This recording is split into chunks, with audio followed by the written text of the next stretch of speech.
What's going on, folks? Welcome to the Pro Fan Talk. Happy Thursday to you. And we are in the aftermath of our Super Bowl demise. That was a tough one.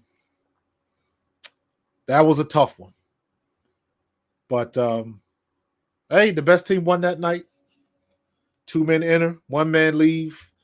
We just happened to be the ones getting carried out. That was a tough one. We went toe to toe. And the guy with the ball in his hands last was the one that won. He's the guy that won. So, man, that's a tough pill to swallow, but hey, you got to take the good with the bad. So, what's up, folks? Post Super Bowl week, had to sit there and watch Kansas City have their parade. I ain't hating, but I'm hating. You know how that goes. Congrats to them. I'm a fan of Andy Reid. So had a couple of my boys play for Kansas City. So I got love for the Chiefs. So happy to see them get their parade. I would have loved to see it in Philadelphia, but they made less mistakes. They had better coaching in the end. And that's what it comes down to. That's what it comes down to, man. So, but what's up to my peoples? What's up, moms? I see you number one out the limo. I see my boy Vince. I see TK. I see Sean up there. Samuel Rowe, landlord from Wakanda.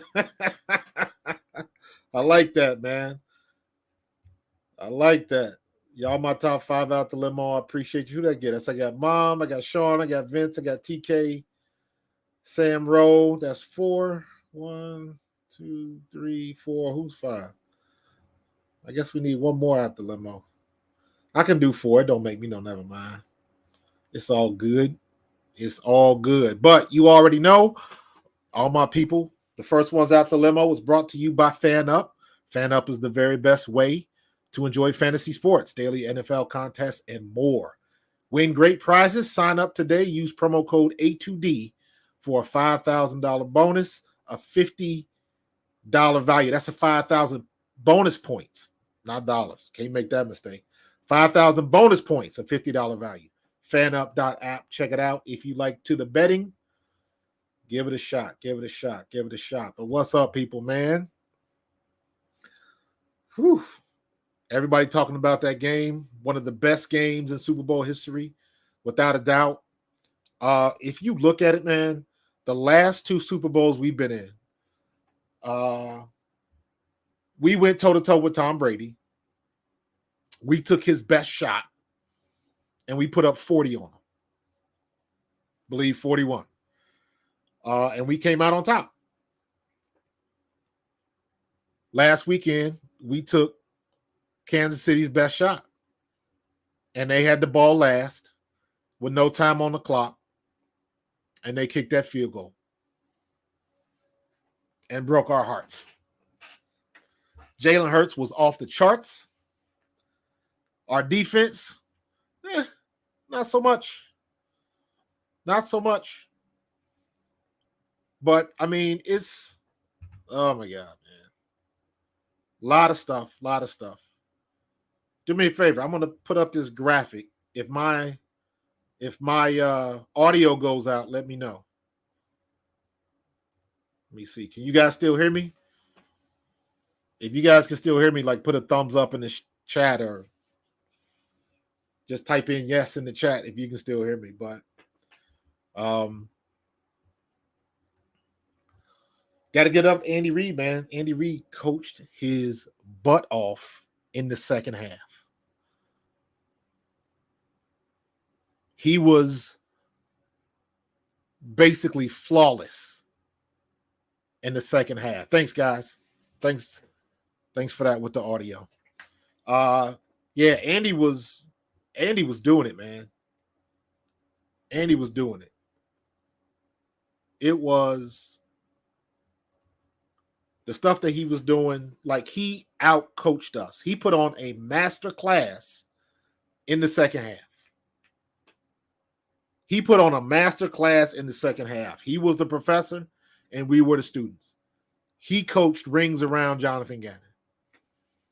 It looked like our defense didn't make any adjustments. I'm sure they did, but whatever we did wasn't working. I was very curious as to why we never went to man coverage and press coverage just to challenge him. You got to do something different. You got to do something to try to make him hang on to the ball a little bit longer. The field was horrible. The turf was horrible. So our defensive ends were on skates every time they try to get around that tackle. They just lost their footing. I saw that from Hassan Reddick at least 3 times during the game.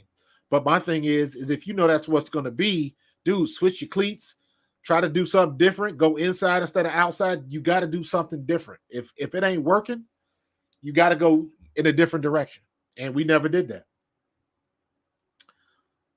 Did Gannon take any of Fangio's? I don't know. It was just a poor performance on our defensive side. We could not get any pressure. We didn't get 1 sack. We had a couple close calls, but we did not get 1 sack. I don't think any team really had a sack for the most part. I think that Kansas City might be credited with 2 sacks, but that was more so of Jalen Hurts running, scrambling, and getting out of bounds, and then somebody touching him before he got out of bounds, and he didn't get to the line of scrimmage. So it was considered a sack. But I don't think – well, no, the one on Bolton. Bolton, that's considered a strip sack and scoop when he scored on that one. So I guess you could say that's the 1 sack that they got. But other than that, both offensive lines were pretty much clean. The times that Jalen Hurts had to run, had to scramble out of position, those were designed like that. We did not take advantage of the matchups at all. At all. Bolton and Gay are very good run stoppers. In my opinion, in the film that I watched, they were not great at pass coverage, but it seemed like we never could get in a situation where we could use that matchup. We didn't really do anything. And Kansas City in that second half, man, they basically pulled the Aikido move and used our momentum against us. So, and that lets you know, man, how good of a coach Reid is. And Bieniemy. Let's not short Eric Bieniemy either. Because if you look at that play, and I'll use this example. If you look at the play, they scored on it twice, where they put the man in jet motion, and then they turned him and they would snap the ball as soon as he got to the end man on the line of scrimmage. And right at that time, the defensive backs were passing off because they were in man coverage. They were passing off to slide over, and then they would hike the ball, and he would stop, pivot, and go back the other way. And both times the defensive back could not recover. That was a great plan. That was a great play call. But here's the thing. That was not an Andy Reid play. That was not an Andy Reid play. Doug Peterson ran that play on us when we played Jacksonville. That same play. The only difference was it was a running back, and he looped back. So he was at running back depth. They were in gun formation, and then as soon as he would loop back, and as soon as he got almost in alignment with the tight end or whoever the end man on the line of scrimmage was, the defensive back and linebackers were shifting over to match the formation. That's what you're supposed to do. But as they were shifting over, they would snap the ball. He would sprint back out the other way, and you had about a 5 to 7 yard cushion. So even if the linebacker or the DB or the safety, whoever was coming up or was responsible for him in coverage, they just could not get there fast enough. Kansas City did the same thing, except they brought the receiver over. Quarterback slides over. He's tight to him. So he's sliding over. So he's about 3 to 4 yards away from the line of scrimmage. So he has to back up and go around the linebackers, or he's shifting everybody over. The minute everybody's shifting, you getting out of position, Everybody's moving and everybody's not set. And they're going the wrong way. So when they snap the ball and the receiver goes to the corner or to that, little flat route that he did, again, you got like 5 yards of cushion. Wide open. Both touchdowns. They walked in. Nobody was there. That's just straight great play calling. That's what happens when you watch film. You hear me harp on this all the time, especially when I talk about the media heads, the guys that go off of highlights, but they don't watch film. Andy Reid was watching film. They watched the tape from Jacksonville, and they took the things and watched how our defense reacts. That's what good coaches do. That's the difference between what they had and what we had. We lost the chess match. I will argue with anybody from Kansas City or anybody. We had the better team on that day, but we lost the chess match. We lost it. And ain't nothing you can do. Sean, I'm glad you brought that up, dude. I'm going to get to that, man. The ref calls and all of that. Like, nah, man, I ain't into that. Not into that.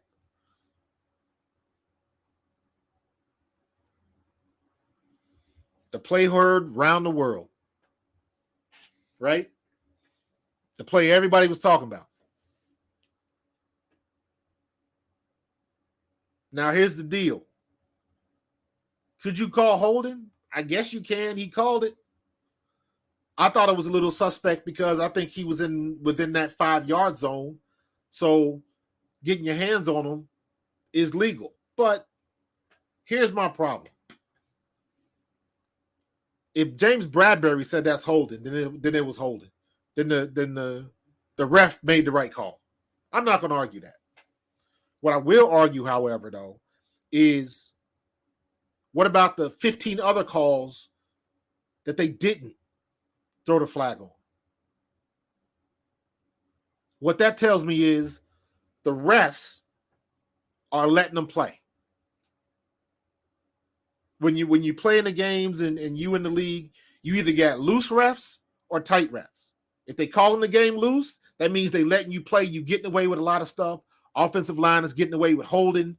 It's very handsy, very contested, very physical. And unless you do something like over the top egregious, they'll let it slide and they'll let you play. And for the most part, that's how that game went off. The refs were letting them play. Now, you have other games where each team might have 7, 8, 9 penalties in the game. 200 yards in penalties, or I've seen situations like that where you get a ton of yardage in penalties because even when we played San Francisco, they had one series where I believe they had like 3 penalties in a row or something like that. So some games they call it tight. Some games they let it loose and let you play a little bit. You're going to get both ways in the league.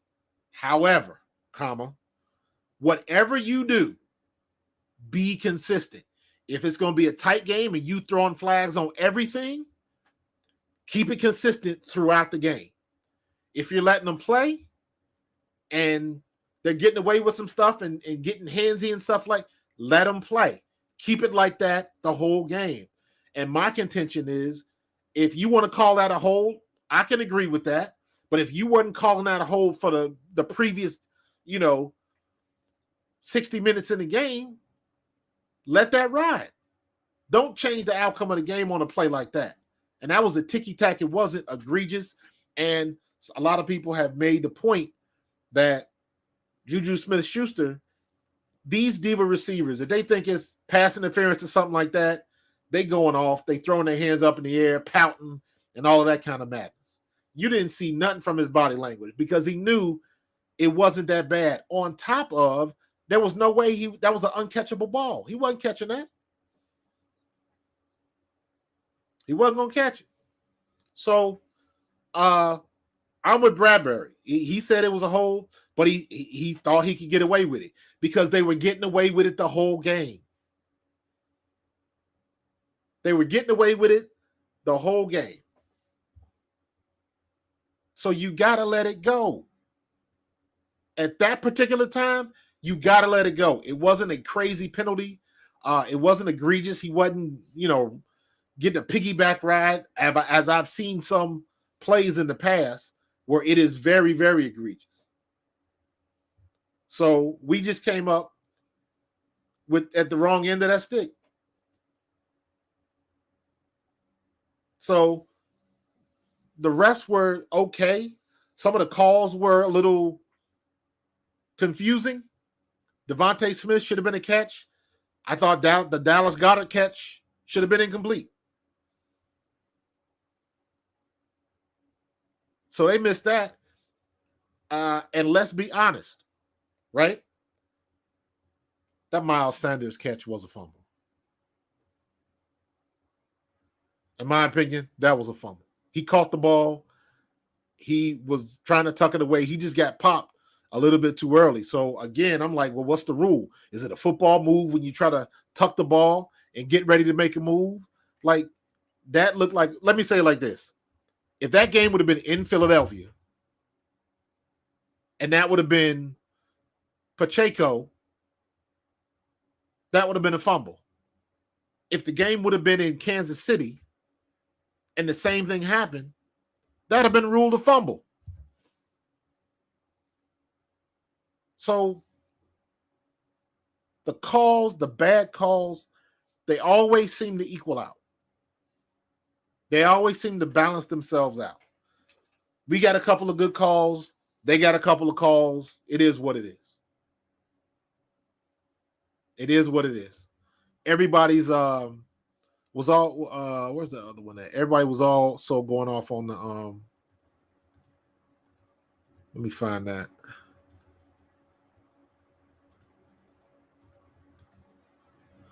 Everybody was also going off on this play. Right? So everybody's going off saying that this was a face mask. And I'm like, no, it wasn't a face mask. Not even close to a face mask. Trying to say that the refs missed another call. No, they did not. I should have had the video ready. When you look at the video from the other angle, the ball is long gone before his hands are right there. This was the mistake. We lost this game based on two mistakes. On two mistakes. Not even mistakes. This was the first mistake, right? The second ones were just we didn't take advantage of our opportunity. So I'm calling it a mistake, but this was really the only mistake. This was the only mistake that Jalen Hurts made that in the game. Everything else, he was pretty much stellar. What's going on, Derry? I see you, fam. Dang, Frank, I didn't even see you up there, man. What's going on, dude? This was Jalen Hurts' mistake. He played a outstanding game. He was the best player on the field, in my opinion.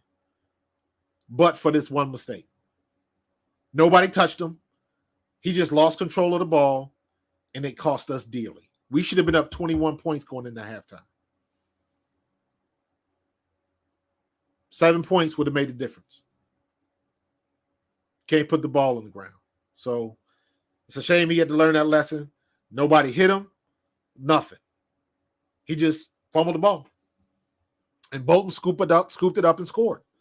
Now, Bolton probably could have been close to an MVP if that hit on Miles Sanders would have counted, because he had 2 returns for touchdowns. And that would have been the game. But here's mistake number 1 for the Eagles. Right? You can't turn the ball over. And we turned the ball over. And they got 7 points out of it. That's what makes it so bad. Here's the other one. And this is something that's been bugging the crap out of me all year long. I've been on that all year. Let me see. Can I do this? There we go. I've been on this all year. Our special teams are god awful. Our special teams are just garbage. And I see today that they decided to keep the special teams coach. Okay. But you better see a market improvement next year. I mean, it better be night and day. Because, again, this has been an issue all year, and it bit us in the butt. You don't let a punt return go all the way across the other side of the field, and he gets all the way down to the 5-yard line. It bit us in the butt. There's no way they should have got that punt return. No way. And it was just, y'all remember the conversation I had weeks ago when I talked about the law of averages. When we were talking about when Jalen Hurts got hurt. The law of averages said that when Jalen Hurts runs the ball as much as he runs the ball, eventually somebody's going to pop him. And that's exactly what happened in Chicago. Law of averages says you keep putting a bad special teams product on the field and eventually they're going to get you. And they got us in the worst possible time. Y'all don't realize, if you go back and look at it, the first game when we played Dallas at home, we should have lost that game. If Turpin keeps his feet, he scores on the punt return. We got lucky in that situation. He ended up tripping over his own man. If he learns how to keep his feet, he's to the house. And they almost did it twice in that game. Special teams killed us all year. Covey was not a very good punt returner. He got better at the end, but we need to be looking in a different direction because he's not it. We had him back there at kick return. Then we stick Boston Scott back there. Boston Scott ends up being a much better kick returner than Covey was. So we got to be able to figure those things out. And as bad as our special teams were, as bad as our return teams were, and you still want to keep that special teams coach, okay, Nick, you know what you're doing, but that is going to be a point of contention next year because it was as bad as it was this year, and it ended up costing us. It ended up costing us. Now, the other side of that is, if you've ever played special teams, I played on special teams. When you're not a starter in the league and you on a team, that's what you do. So it's not difficult. They give you your assignments. If you a gunner on punt coverage or kick coverage, whatever you're doing, you know what your lanes are. You know you got to squeeze down, and the goal is to not let the man get outside, which is exactly what happened in this play.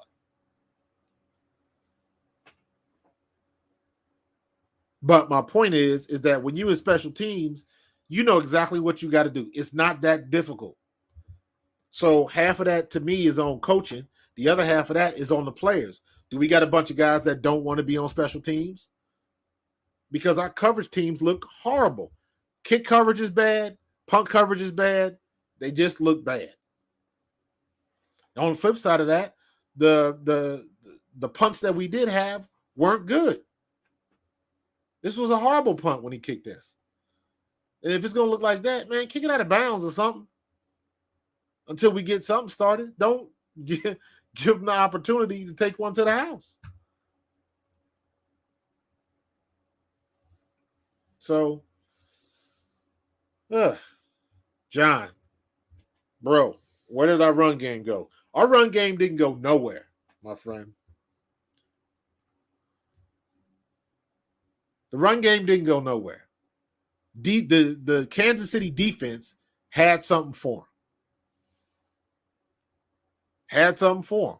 You guys heard me say for the last 2 weeks, Bolton and Gay are pretty good run stopping linebackers, and they proved as much. There was one series where it was 2nd and 1.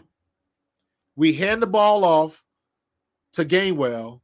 Now, on that 2nd and 1, when Gainwell gets the ball, he slips going back to the turf. The issues with the turf. Gainwell slips. So he gets no gain. Now it's 3rd and 1. Then they run a sweep with Miles Sanders, and he gets popped, and he doesn't get the 1 yard. So now it's 4th and 1. And it's like, we got to be able to run the ball, but they were ready for it. They were ready for it. And one of the things where I look at, now this is coaching, this is all coaching right here. When you watching the game and you got your players slip sliding all over the damn place, what you don't want to do is run a bunch of sweeps. That's what you don't want to do. You don't want to have your running backs going side to side. If the turf is slick, or you don't have good footing, or if it's wet, whatever the situation is, if you can't get outside and keep your feet, you don't go outside. You got to run downhill. Pacheco was running downhill. You got to fight through it. And you got to kind of know what the situation is. And you got to have something in the playbook that says, okay, we can run this play, but we can run this play out of ace, or we can run it out of pistol. Because running side to side on that turf, that just wasn't a good idea. You figured that out after the first quarter. So I don't know, the NFL or Arizona, they need to get their $800,000 back for that turf, because that turf was god-awful. And it didn't help that they were slipping all over the place in the first half. Then you had the halftime show and all the dancers running around on the field, setting stuff up, and it was just a mess, man. Anytime they was on that paint, the logo paint in the middle of the field, it was hot garbage. They was on roller skates, on the ice rink. It was bad. I think Mailata said felt like they was in a water park. And I know I saw Hassan Reddick's comment. It was like it was the worst field he ever played on. I agree, because that was horrible. It was absolutely horrible. But both teams played on it, so you can't complain. Both teams played on it. So we had our opportunities, man. We made those 2 mistakes. And we just couldn't capitalize on. Now, here's something else that we just going to have to make a decision on this. I know Quez Watkins has speed, but if you cannot catch the ball, that is what you are paid to do in the NFL. And for him to drop that pass that hit him directly in the hands, that would have resulted in a touchdown or us having the ball inside the 5-yard line, is inexcusable. Jalen Hurts threw a dime, pinpoint, exactly where it needed to be. Hit him dead in the hands, and he couldn't come up with it. No.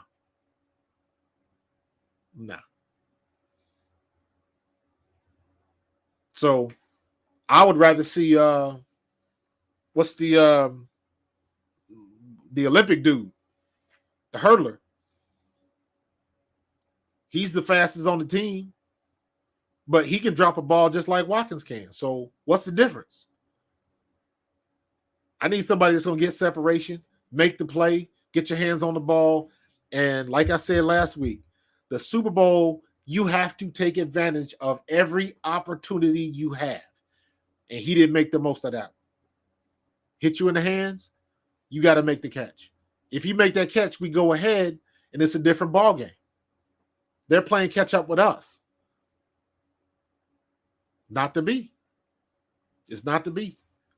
Devin Allen. Thank you, Sean. Devin Allen can run that route. Devin Allen can drop the ball, so it can't be much worse. So we got to be better at that. And that is one of the things that I have a little bit of concern with Sirianni, because that's the type of stuff where, as a coach, you got to make them hard decisions. As a coach, that's what you're paid to do. That's when you got to separate, hey, I got a great relationship with this guy. He's good people. That's when you got to make the distinction and say, this guy is not getting it done for me. I got to find somebody else. Either put him back on the practice squad, make him inactive, bring somebody else who can make the play. That's what it comes down to. You got to get somebody in there that can make the play. He couldn't make it. But I guarantee you there's somebody that was on that bench that could have made that catch. They're going to watch that in film and be like, come on, man. Trust me, they are. You got to be able to have somebody on the squad that can make that play, because that's a game winner. That is a game winner. So how many big drops has Quez Watkins had this year? He had the drop, and then he had the fumble in the Washington game. That's eventually, if he scores on that touchdown, we win that game.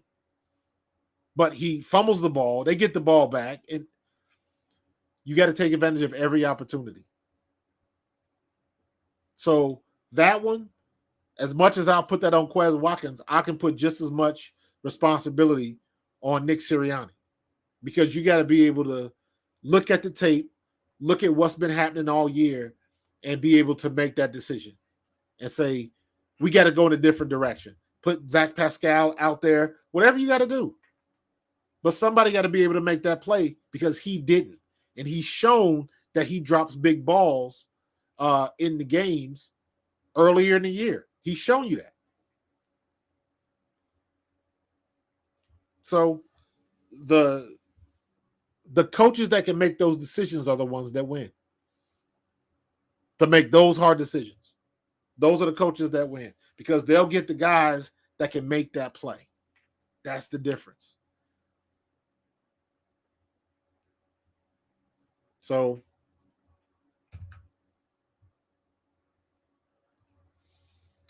Vince, I'm with you, bro. No need to leave your feet. If you leave your feet, you immediately slow down. Just like that's, the laws of gravity. Now you're talking about physics and stuff like that. Keep your feet on the ground. If a car goes off a ramp, when the car's in the air, a car can't accelerate. But it can if it stays on the ground. It's the same thing. You stay on the ground, you take that extra step, that gets you 6 to 10 inches closer, and maybe that ball hits him square in the palm. I mean, it really did hit him square in the palm, but maybe he gets it close enough where he can cradle it and secure the catch. I don't know.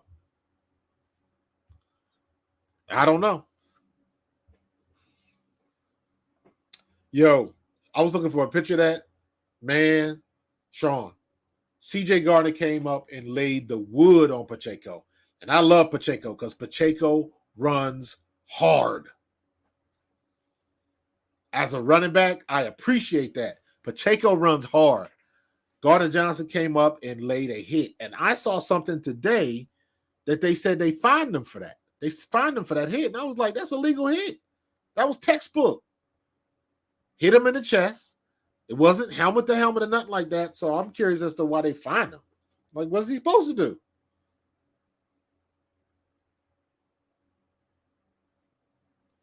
I don't know. That was a great hit, dude. I'm with you, Sean. That was a great hit. I thought he was going to cough the ball up. That's what I thought. And he probably almost did. Because I know his shoulder's hurting today. But it wasn't hurting so bad that he couldn't hold that trophy. So we had opportunities, man. We had opportunities.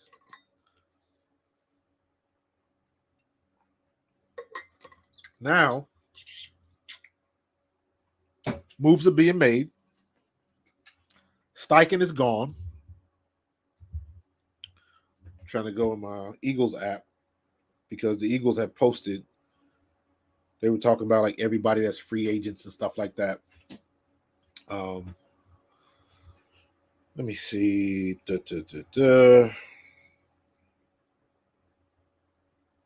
Roster moves. Who are the Eagles free agents? There we go. So we got a lot of decisions to make. We got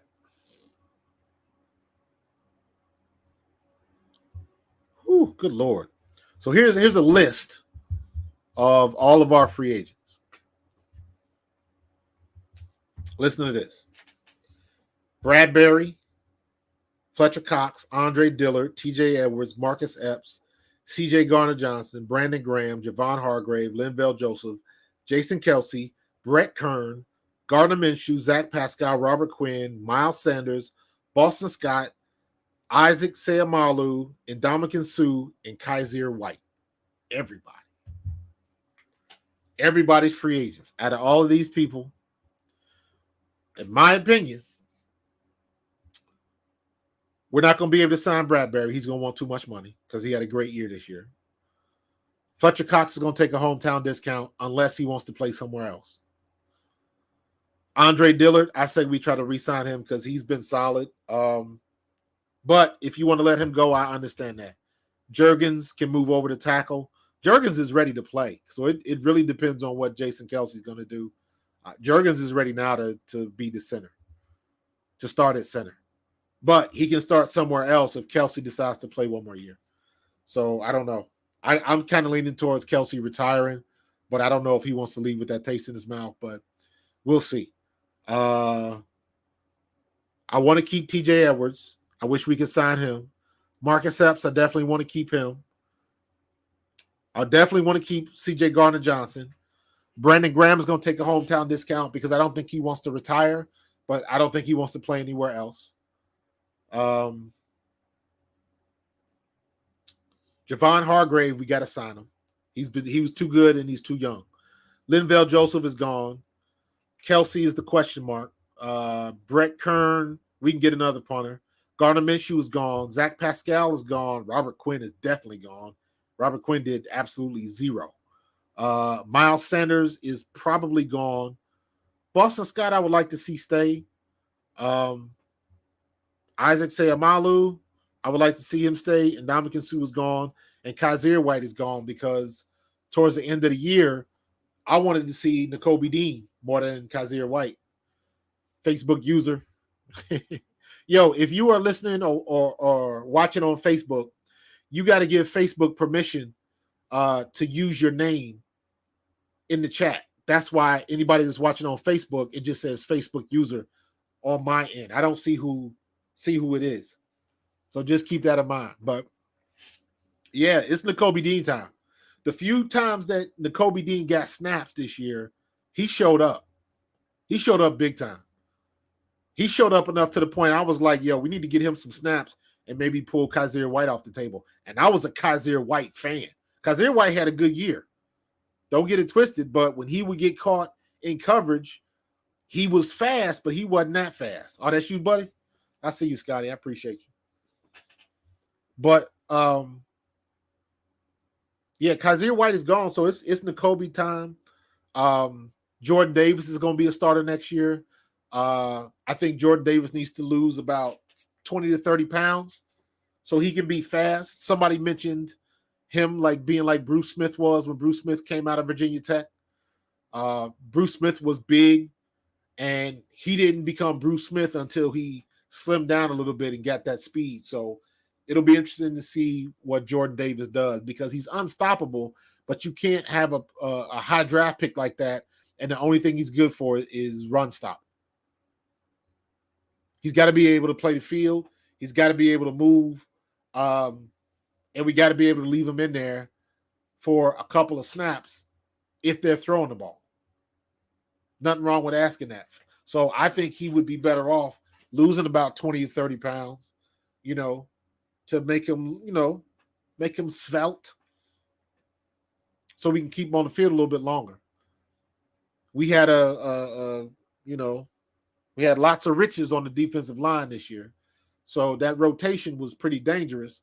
And you can pull guys out without them, sucking wind on the sidelines.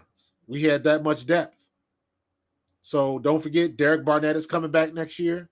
I'm hoping Derek Barnett will be inspired and not so much of a penalty knucklehead. So, because that can only help. Derek Barnett is not a bust by any stretch. He's made some plays, and he always seems to come through. So he's on the contract, so he ain't going nowhere. But I don't know what Fletcher Cox is going to do.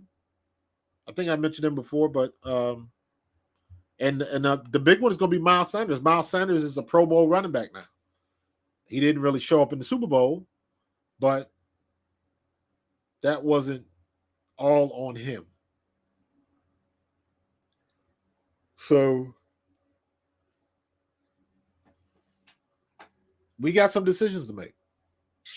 We lost our offensive coordinator and our defensive coordinator. So we got some decisions to make.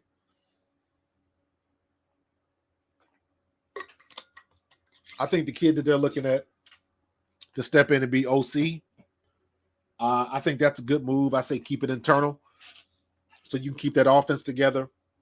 You can keep the terminology together. You can keep that relationship together. So I think that would be a good hire. I forget what the guy's name is. Somebody stick it up in the chat. I'll put it up in the chat. I forget what his name is, but keep him in-house. The familiarity can't hurt. Defense, I'm hearing Lovie Smith and a couple other names out there. Listen, if we can get Lovie Smith, I'm good. We just got to get somebody that's still has some of the basic concepts that Gannon was using, but we got to be a little bit more aggressive on defense as far as sending blitzes and switching up coverages, hidden coverages, and just being a lot more active on the line of scrimmage with twists and all of that kind of stuff. So whoever's going to come in and fill that role, I would love to see Lovie Smith, somebody with experience that can look at the pieces we have and put something together and not be afraid to bring the house, because in that game, on that turf, that's where you do it. That's where you do it. He's on a bum leg. He can't run to the outside. So why don't you force him to run to the outside? I did not understand that.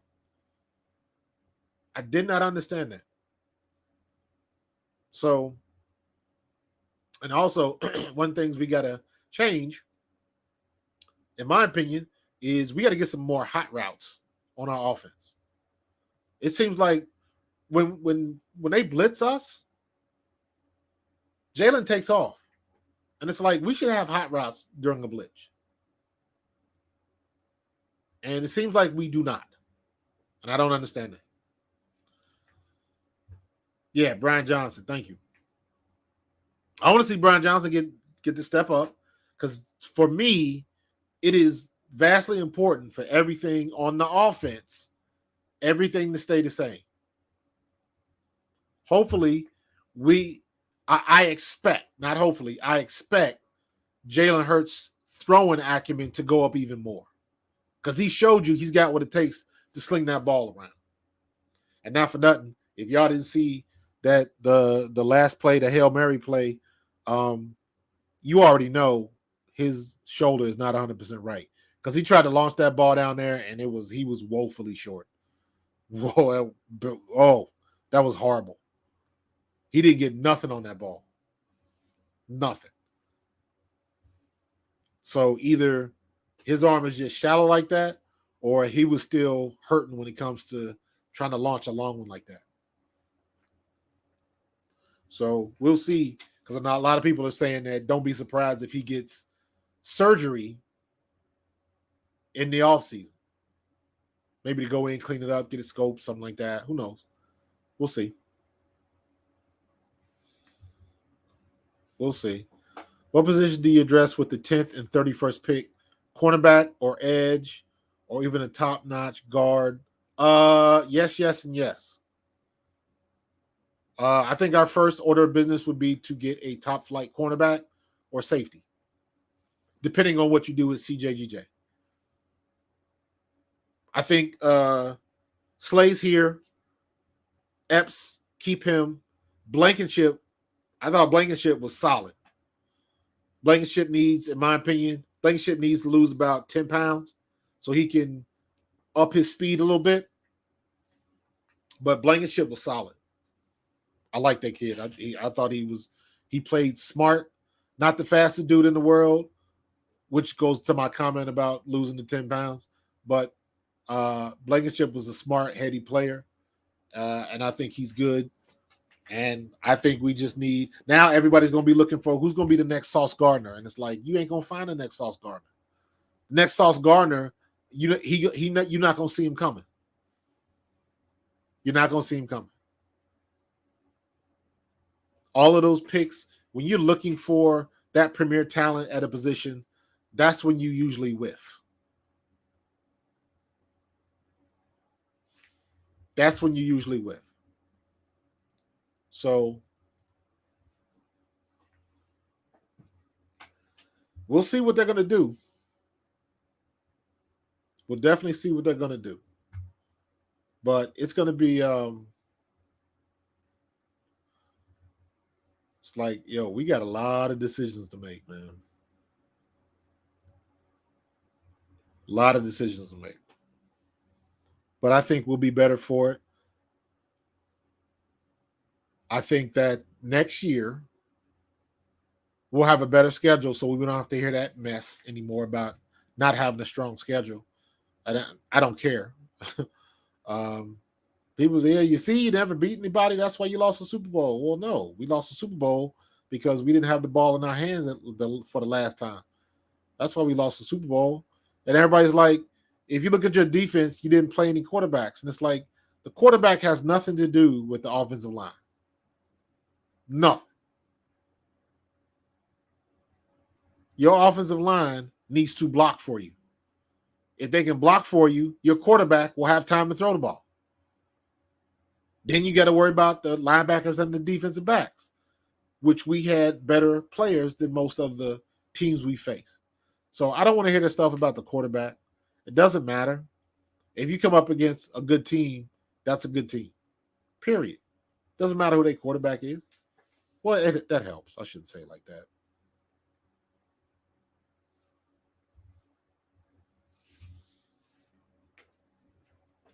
Miles will go somewhere else, draft a running back.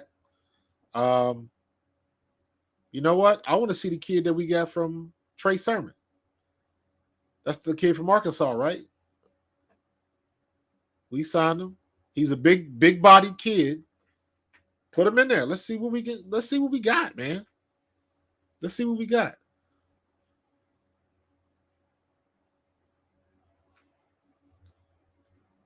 What did it say? Jason Kelsey stepped on it. He did? I'm about to look at that. I didn't even know that. I didn't hear about that. So you saying Kelsey stepped on Jalen Hurts' foot when he was attempting to throw the ball? That's why the ball was so short? Huh. I'm about to go watch the tape of that. Did not know. Yo, Vince, here's the thing. This might be a long shot. So we all know that Jalen's about to get paid. He's about to get the bag, right? But for some reason, I don't think he's going to cash strap the Eagles. I don't think he wants to do that. Just a gut feeling. He is in a situation where he can get that $200 million contract. He can get what Lamar is trying to get. Because he actually took his team all the way through the playoffs to the Super Bowl. And there's a good chance, if he stays healthy, they'll be back in the playoffs again next year. So he's going to get his money. I'm guessing between 40 and 50 mil a year, a 4 to 5 year deal, something like that. But the Eagles, Howie's going to lock him in. Here's where here's where the culture versus the bag comes into play. And we've talked about this before. It would seem to me that Jalen Hurts is the type of dude that will figure out a way.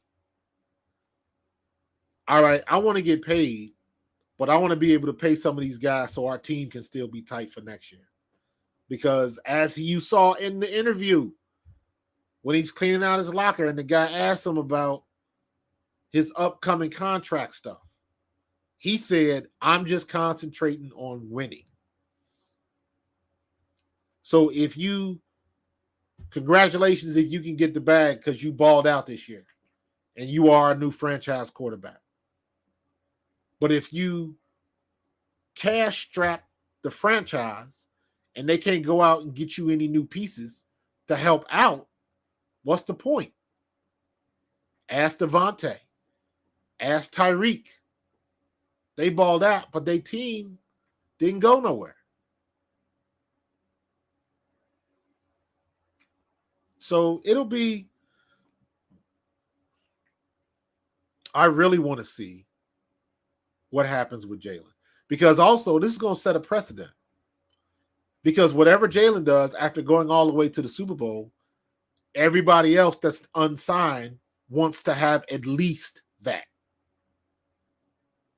That's why I'm thinking they might wait a little bit for somebody else to get signed, and they say, okay, now we know what the floor is. If Lamar Jackson gets $200 million or whatever, now you know what the floor is, because the leverage is, well, my quarterback just took y'all to the Super Bowl. He hasn't. And he's getting $200 million, so that's where we're starting. He's got the leverage right now. So I want to see what they do with it. I'm hoping that we got a couple of these free agents, like I said. I think Brandon Graham and maybe Fletcher Cox are the only ones here that'll give the Eagles some type of hometown discount. Those are the only two. Everybody else is trying to get paid. Miles Sanders might have a possibility, but in my opinion, the last 4 games of the year, Kenny Gainwell's outperformed Miles Sanders. Now, give it a little time. When that topic pops up, now Miles Sanders turns into Pro Bowl running back, 1,000-yard rusher, Miles Sanders, and rightfully so. But I'm saying that as far as once we get the taste out of our mouth, we're going to forget about the bad performance in the Super Bowl or the bad performance towards the last 4 or 5 games of the year. All they're going to see with Miles is he was a 1,000-yard rusher and he's a Pro Bowl. And I would argue that based on his stats and based on his yards per carry, if you would have used him like a number 1 back every game of the year, he would have led the league in rushing. That's my opinion.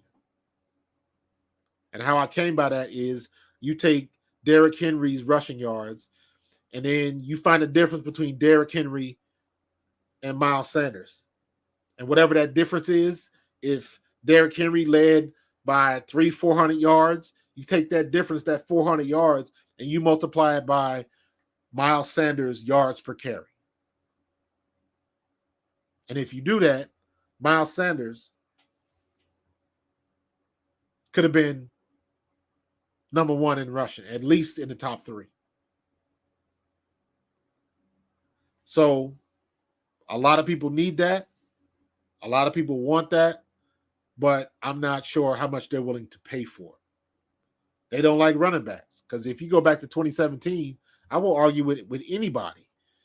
Nick Foles balled out, but in my opinion, Corey Clement should have been the MVP of that Super Bowl. He was dang close. So we got a lot of moving pieces, man. Lots of moving pieces. Yeah, they want him to they want him to sign before Burrow. Absolutely. Absolutely. And we got some draft capital to spend too, so you know. Howie's gonna make some moves. Excuse me. Howie's gonna make some moves.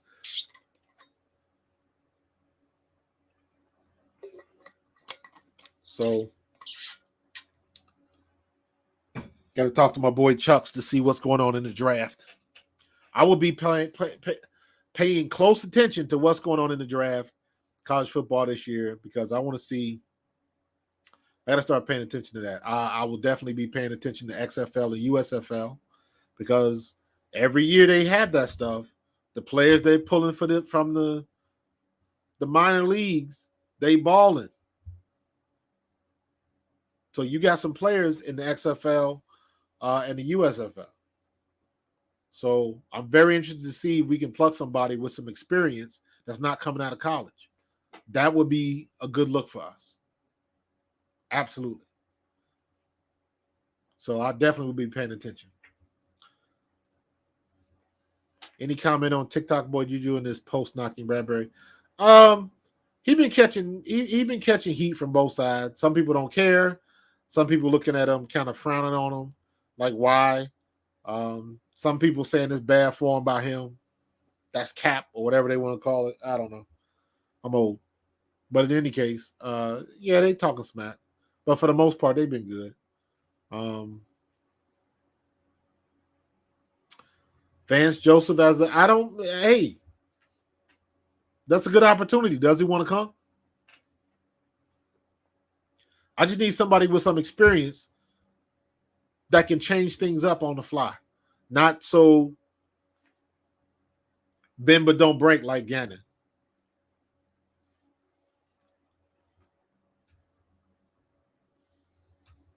Lovey Smith, I'm with you. I just like Lovey's experience. Been to a Super Bowl, knows what it takes when it comes to that, has always had good defenses. We could work with that. We could work with that. So we got some decisions to make. It is Howie season right now. All this is going to fall on Howie Roseman. Because you got to make it happen.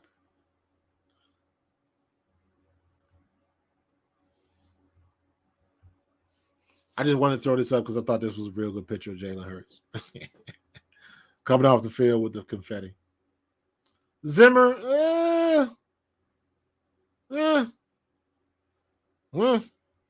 I'll pass on Zimmer. Mom, yes, I will be covering the USFL.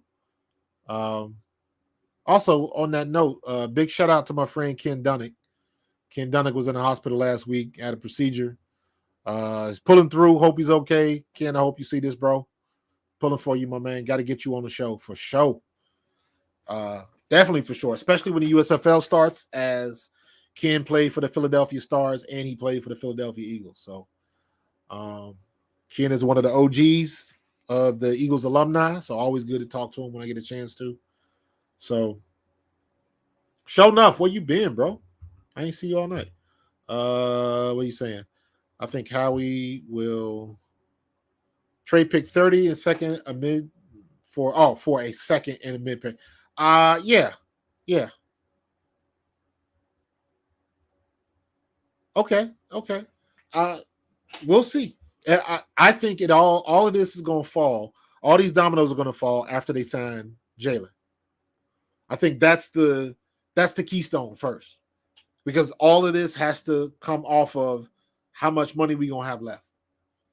So it's all based on how much they pay Jalen. So I'm with you, but we'll see. We'll see what they want to do, because it's going to be a lot of moving and grooving. That first round, trying to get them picks. So at least we got some capital, trade back, get a couple extra picks. You know Howie's a master at doing that type of stuff. So it's going to be a lot to look at. Will the Eagles draft a linebacker in the first round? No. However, I do like the thought of Lovie Smith and Nakobe Dean. That I love. He's already had a chance to sit back and watch some good vets play, Kazir White and TJ. Those are two guys you want to learn behind. Because, don't forget, when we signed Kazir White, that year, he had led the San Diego Chargers in tackles. So the boy knows how to find the ball. So that was good to have him sitting behind those two guys that can play. Hopefully we'll keep TJ. TJ was Pro Bowl level, man. TJ should have been in the Pro Bowl. So we'll see.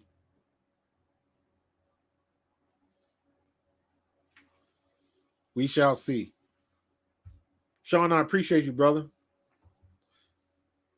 Appreciate you, my man. But listen, I'm about to get up out of here. So do me a favor. Before you get up out of here, make sure you smash that like button on the YouTube, the little thumbs up button. Make sure you smash that. So that helps us with the algorithm. Also, don't hesitate to jump to my YouTube channel and subscribe if you haven't. My personal YouTube or my personal Pro Fan Talk and my A2D, we work together. So one is feeding information to the other. So please subscribe. Please join A2D. We're going to have some more content. I'm working on some new stuff, working on new graphics. If y'all don't know, I am a graphic designer, so I do 3D stuff and a whole bunch of stuff like that. So I'm working on some new intros. Got to change it up a little bit. Definitely hit me up on my Facebook group, Pro Fan Talk. Because listen, I'm always looking for feedback from you guys. So I'm trying to do some different things. I'm definitely trying to do some things to get more fan involvement during the week, doing some day-to-day stuff and culminate all coming to here to the show. So if you got some feedback, you got some ideas, hit me up. Hit me up. Never too good that you can't be coached, man. So I'm going to get up out of here. I appreciate y'all. I will see y'all next week. And you know what? We'll probably have found out some things, who we signing, how much they signing for, and we got some XFL. So I'm kind of looking forward to that. So I will see y'all next week. I appreciate y'all joining me. And for the last time this regular season, go Birds. Now we're in the offseason. See y'all later. Peace.